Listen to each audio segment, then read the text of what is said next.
किसान भाइयों सुप्रभात। आपके साथ मैं हूं रुमाना अलवी और आप सभी दर्शकों का आपके मनपसंद अन्नदाता कार्यक्रम में स्वागत करती हूं। अपने राज्य में गन्ने की खेती बड़े पैमाने पर की जाती है और किसान इसकी खेती करके अच्छा लाभ भी कमाते हैं, लेकिन इस लाभ को मिलने में काफी समय लग जाता है क्योंकि गन्ना एक लंबी अवधि में तैयार होने वाली फसल है। इसलिए किसान गन्ने की खेती के साथ कम अवधि में तैयार होने वाली अन्य फसलों की खेती करते हैं। तो जिन किसान भाइयों ने गन्ने के साथ अन्य सह फसलें लगा रखी हैं, तो वे इनका प्रबंधन कैसे करें, आइए जानते हैं राजेंद्र कृषि विश्वविद्यालय जिला समस्तीपुर के कृषि वैज्ञानिक डॉक्टर नवनीत कुमार से।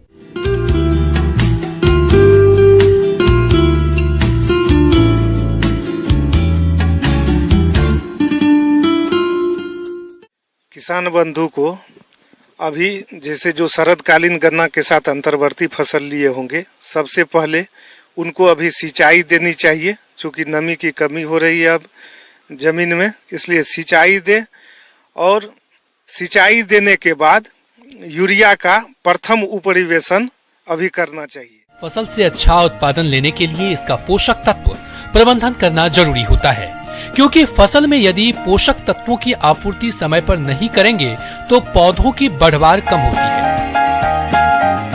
किसान बंधु को एक और बातें मैं बता देना चाहता हूं। जो यूरिया का 25%, जैसे 50% तो आप ये नेत्रजनीय उर्वरक दे दिए होंगे रोपाई के समय ही, और जो बाकी 50% नेत्रजनीय उर्वरक का मात्रा बचता है, उसमें से अभी प्रथम सिंचाई के बाद आप 25% यूरिया का उपरिवेशन करें। उसमें आपको अगर सिरौर विधि से आप गन्ना लगाए होंगे तो उसके लिए 88 किलोग्राम यूरिया प्रति हेक्टेयर के दर से व्यवहार करें और पंक्ति में ही व्यवहार करें। जो किसान बंधु नाली विधि से या जोरी पंक्ति विधि से गन्ना का बुआई किए होंगे, वो 100 किलोग्राम यूरिया प्रति हेक्टेयर के दर से गन्ना में व्यवहार करें। और ध्यान रखें कि गन्ना का जो उर्वरक है वो गन्ना के पंक्ति में ही दें, और अंतर्वर्ती फसल का जो अनुशंसित मात्रा है वो अंतर्वर्ती फसल के पंक्ति में ही देना चाहिए। अगर अंतर्वर्ती फसल में गन्ना का आप उर्वरक दे देंगे तो उसके लिए वो ज़्यादा हो जाएगा और आपके अंतर्वर्ती फसल को क्षति पहुंचा सकता है।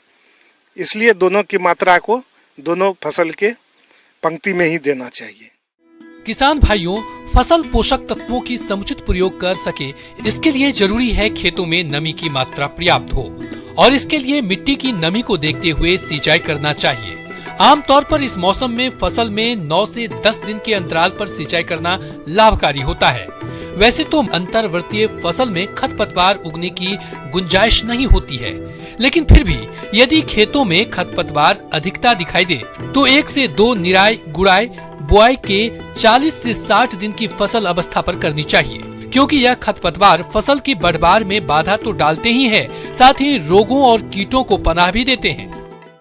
जो किसान बंधु ऐसे ये कुछ व्यवहार करना चाहते हैं रासायनिक इसका हर्बिसाइड का, वो जैसे अगर 60 दिन हो गया है, 55 से 60 दिन ये शरदकालीन गन्ना को, तो उसमें आप 2,4-D 1 kg से लेकर के 1.25 kg प्रति हेक्टेयर के दर से 700 से 800 लीटर पानी में उसका छिड़काव करें, तो इससे जो चौड़ी पत्ती वाली खरपतवार होगी उससे निजात पाया जा सकता है। जिसमें आप अंतर्वर्ती फसल लिए हैं उसमें 2,4-D का प्रयोग नहीं करना है।